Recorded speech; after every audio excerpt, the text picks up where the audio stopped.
আসসালামু আলাইকুম। ফুলগাজী মহিলা কলেজের ব্যবসায় শিক্ষা শাখা ও বিএম শাখার শিক্ষার্থীরা আমাদের হিসাব বিজ্ঞানের দ্বিতীয় ক্লাসের জন্য অভিনন্দন। আমরা প্রথম ক্লাসে একটা হিসাব করাইছি, হিসাবের বৈষম্য। আজকেও একই চ্যাপ্টারেরই আরেকটা অঙ্ক করাবো। এই অঙ্কটা গত দিনেরটাও আজকেরটাও ব্যবসায় শিক্ষা বিএম দুইটা গ্রুপেরই স্টুডেন্টদের জন্য, সব শিক্ষার্থীদের জন্য একই অঙ্ক। আচ্ছা, আসো আমরা শুরু করি। আমাদের প্রথমে প্রশ্ন কতে কি আছে? মোট উত্তোলনের পরিমাণ। এখানে উত্তোলন আমরা কোন কি ধরবো? উত্তোলন হলো মালিক তার প্রতিষ্ঠান থেকে ব্যক্তিগত প্রয়োজনে যত টাকা উত্তোলন করবে, খরচ করবে, সেটাকে আমরা উত্তোলন হিসেবে ধরব। এই উত্তোলন হিসেবে আমরা ধরবো কি? আবার বলতেছি, মালিক বা স্বত্বাধিকার তার প্রতিষ্ঠান থেকে তার ব্যক্তিগত খরচের জন্য যত টাকা তুলিয়ে নিবে বা উত্তোলন করবে বা ব্যক্তিগত খরচ করবে প্রতিষ্ঠান থেকে, ওই খরচগুলোকে আমরা উত্তোলন হিসেবে ধরবো। যেটা ব্যক্তিগত প্রয়োজনে নগদ উত্তোলন, ব্যক্তিগত প্রয়োজনে ব্যাংক থেকে উত্তোলন, ছেলের বা মেয়ের ব্যক্তিগত স্কুলের বেতন, স্কুল খরচ, ব্যক্তিগত খরচ বা জন্মদিনের পুরস্কার, স্ত্রীকে স্বর্ণ অলঙ্কার কিনে দেওয়া বা কোনো উপহার দেওয়া, তার ব্যক্তিগত ঘরের কোনো খরচ যদি, তার পারিবারিক কোনো খরচ যদি প্রতিষ্ঠান থেকে নির্বাহ করা হয়, সেটাকে আমরা উত্তোলন হিসেবে ধরবো। যদি আমরা আসো অঙ্কে দেখি, এখানে প্রথমে দেখো 4 তারিখ আছে কি? ব্যক্তিগত প্রয়োজনে নগদ উত্তোলন, এইটা হলো উত্তোলন। 8 তারিখ আছে চেক মাত্র তার ছেলের স্কুলের ফি প্রদান। কারণ মালিকের বা স্বত্বাধিকারের ছেলে মা মেয়ে প্রতিষ্ঠানে থেকে টাকা দেওয়া, কোনো অর্থ দেওয়ার কথা না, কারণ এটা তার ব্যক্তিগত খরচ, তার পারিবারিক খরচ, সুতরাং এটাকে আমরা উত্তোলন হিসেবে ধরবো। তারপরে আসো 17 তারিখ মালিকের ব্যক্তিগত ঋণ পরিশোধ করা হলো। মালিক যদি প্রতিষ্ঠান থেকে তার ব্যক্তিগত ঋণটা পরিশোধ করে, কারণ ব্যক্তিগত ঋণ তার পারিবারিক খরচ, সেটা পরিবার থেকে পারিবারিক খরচ থেকে দেওয়ার কথা, সেটা যদি প্রতিষ্ঠান থেকে পরিশোধ করা হয়, সেটাকে আমরা উত্তোলন হিসেবে ধরবো। দেখো আমরা কতে দেওয়া হয়েছে পারিবারিক খরচটা, এই যে দেখো ঘরটা করছি কিভাবে, মোট উত্তোলনের পরিমাণ নির্ণয়। আমাদের ছকটা হলো কি? তারিখ, বিবরণ, টাকা টাকা। 4 তারিখ নগদ উত্তোলন, 8 তারিখ থেকে ছেলের স্কুলের বেতন বা ফি প্রদান, 17 তারিখে মালিকের ব্যক্তিগত ঋণ পরিশোধ। এই তিনটাই হলো আমাদের উত্তোলন। তিনটা যোগ করলে আসে কত? 17,000 টাকা। কয়ের কাজটা শেষ হলো। হতে আছে কি? লেনদেনগুলো সাধারণ জাবেদায় লিপিবদ্ধ করো। সাধারণ জাবেদা, জাবেদার বইয়ের একটা নির্দিষ্ট ছক আছে। জাবেদা বইয়ের ছকের মধ্যে কয়টা ঘর থাকে? 5টা ঘর থাকে। তারিখ, হিসাবের নাম বা বিবরণ, খতিয়ান পৃষ্ঠা, ডেবিট টাকা, ক্রেডিট টাকা। এই ঘরগুলোর একটা শুধু করলে হবে না, এটা একটা মাপ অনুযায়ী করতে হবে। কারণ টাকার ঘরটা দেখো, টাকার ঘরগুলো হবে 1 ইঞ্চি, 1 স্কেলের সমান, মানে 1 ইঞ্চি। আর তারিখের ঘরটা হবে টাকার ঘরের 3 ভাগের 2 অংশ। তারিখের ঘর আমাদেরকে দিতে হবে টাকার ঘরের 3 ভাগের 2 অংশ। খতিয়ান পৃষ্ঠা হবে তারিখের ঘরের অর্ধেক। আর হিসাবের নাম বা বিবরণ যেটাই, সেটা আমরা যত বড় হোক, এটা কোনো নির্দিষ্ট মাপ নয়, কিন্তু টাকার ঘর হবে 1 ইঞ্চি, তারিখের ঘর হবে টাকার ঘরে 3 ভাগের 2 অংশ, খতিয়ান পৃষ্ঠা হবে তারিখের ঘরে অর্ধেক।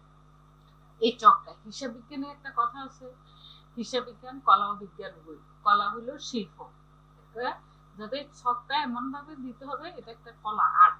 আর্ট লেখা সুন্দর দেখা যায়, আর্ট বলতে শিল্প যেটা।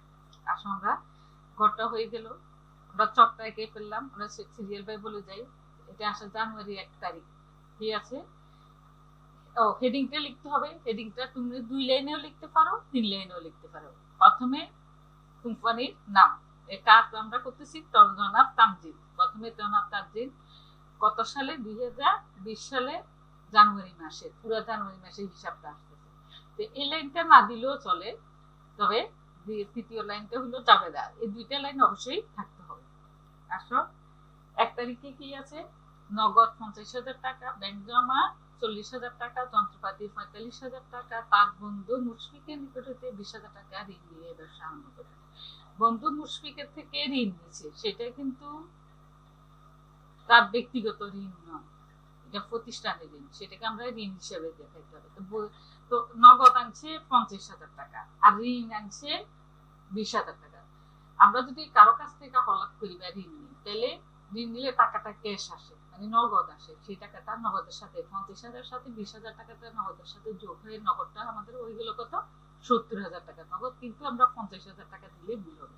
তাহলে আমাদেরকে ব্যবসায় আসতেছে কি, ব্যবসায় আসতেছে নগদ টাকা আসতেছে, যন্ত্রপাতি আসতেছে আর ব্যাংকে জমা। তাহলে তিনটা সম্পদ। আমরা কতদিন বলছি ডেবিট ক্রেডিট নিয়মাবলীটা, সম্পদ আসলে ডেবিট, তার সম্পদ বৃদ্ধি পেলে ক্রেডিট। এই তিনটা সম্পদ ব্যবসায় আসছে বা সম্পদ বৃদ্ধি পেয়েছে, তিনটাই হবে ডেবিট। ঋণ হলো দায়, ঋণ হলো কি দায়, দায়টা যখন বৃদ্ধি পায় দায়টা হয় ক্রেডিট। তাহলে নগদ, ব্যাংক এবং যন্ত্রপাতি, আমরা নগদ হিসাব ডেবিট, ব্যাংক হিসাব ডেবিট, যন্ত্রপাতি হিসাব ডেবিট, ঋণ হিসাব ক্রেডিট, আর বাকি টাকাটা আমরা যেটা সেটা কি হিসেবে আনছি, মূলধন হিসেবে। তাহলে মূলধন হিসাব হবে ক্রেডিট। দেখো আমি কিভাবে লিখছি, নগদ, ব্যাংক, যন্ত্রপাতি। ডেবিট গুলো আমি একসাথে সোজা লিখছি, ক্রেডিটটা আমরা একটু ডানে আসে লিখছি। ক্রেডিটটা সবসময় একটু ডান দিকে আসে লিখতে হয়। ক্রেডিট গুলো দেখো, ক্রেডিট ডান দিকে এসে সমান সমান। টাকাটা নগদ বরাবর নগদে ডেবিট টাকার করে, ব্যাংক বরাবর ব্যাংকে ডেবিট করে, যন্ত্রপাতি বরাবর যন্ত্রপাতি ডেবিট টাকা করে। কারণ ডেবিট গুলা ওই ডেবিট বরাবর ডেবিট টাকা করে, ক্রেডিট গুলা ক্রেডিট বরাবর ক্রেডিট টাকা করে।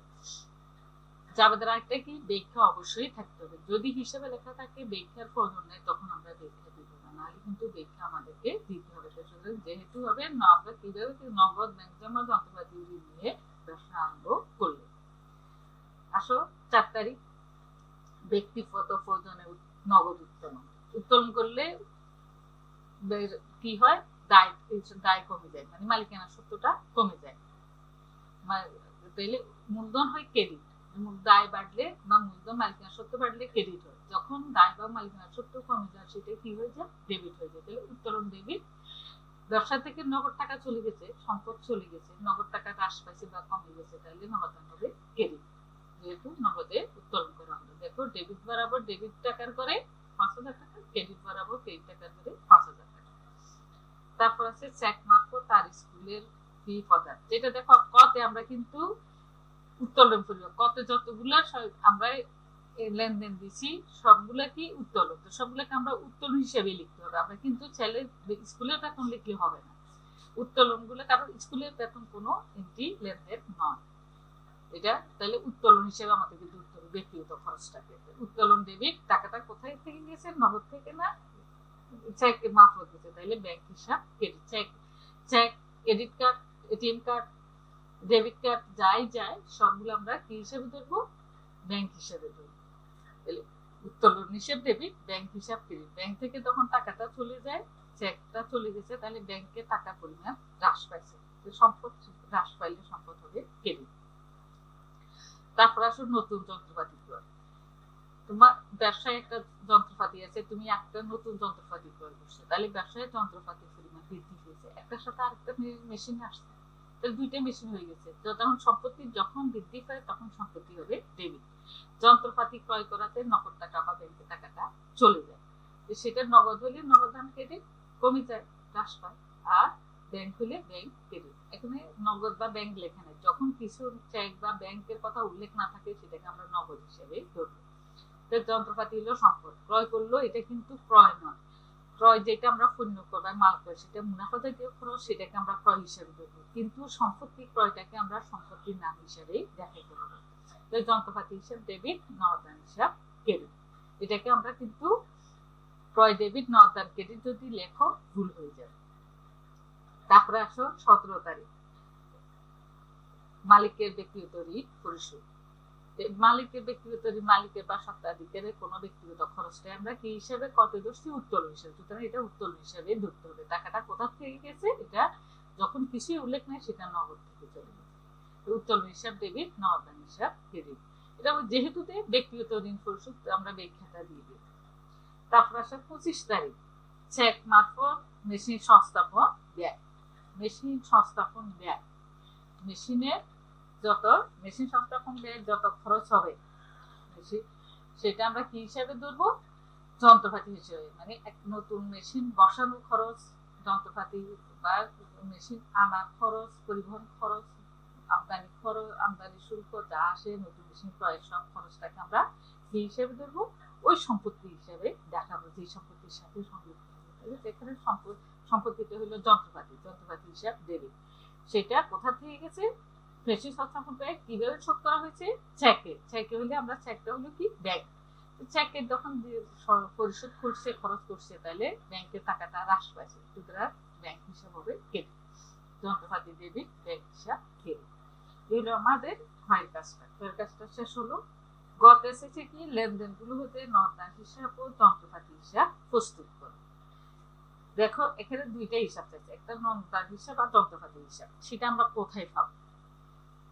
জাবেদা বইতে কিন্তু তারিখের ক্রমানুসারে সব হিসাব একটার পর একটা একসাথে আসে, কিন্তু সেটা আমরা কোথায় পাই? আলাদা আলাদা শিরোনামে খতিয়ান, যেটাকে খতিয়ান হলো তারিখের ক্রমানুসারে আলাদা আলাদা হিসেবের আলাদা শিরোনামে হিসেবের চ্যাট বা জানা যায়। কোন হিসেবে কত টাকা, নগদটা নগদে, ব্যাংকটা ব্যাংকে, যন্ত্রপাতিতে, মাল করে, বেতনটা বেতনে, আলাদা আলাদা। মানে যে শিরোনাম থাকবে আলাদা শিরোনামে ওই হিসাবের মধ্যে একসাথে থাকবে না। নগদ গুলা নগদে করে যাবে, ব্যাংক গুলা ব্যাংকের করে যাবে, যন্ত্রপাতি গুলা যন্ত্রপাতি হিসেবে আলাদা আলাদা, মূলধন গুলো মূলধনে। তো সেটা আমরা কোথায় পাবো? খতিয়ানে। খতিয়ানে দুইটা পদ্ধতিতে হিসাব করা যায়, একটা হলো আধুনিক, একটা হলো সনাতন। আমি এখানে আধুনিকটাই দেখাইছি, এখন বেশি সাধারণত আধুনিকটাই, মডার্নটাই চলে। আধুনিকের ঘরটা ছকটা দেখো কিভাবে করছি। তারিখ, হিসাবের নাম, জাবেদা পৃষ্ঠা। আমরা দেখো জাবেদায় লিখছি খতিয়ান পৃষ্ঠা, কিন্তু খতিয়ান হবে জাবেদা পৃষ্ঠা। খতিয়ানে যদি খতিয়ান পৃষ্ঠা দাও ভুল হবে, জাবেদায় যদি জাবেদা পৃষ্ঠা দাও ভুল হবে। টাকার গড় কয়টা দেওয়া হয়েছে? 4টা, ডেবিট টাকা, ক্রেডিট টাকা। আর দুইটা হলো ব্যালেন্স, ব্যালেন্সেরও ডেবিট ক্রেডিট। একটা হলো নর্মাল ডেবিট ক্রেডিট, আর একটা হলো ব্যালেন্সের ডেবিট ক্রেডিট। মোট আমাদের ছকের মধ্যে এই ছকে কয়টা ঘর হলো? 7টা ঘর।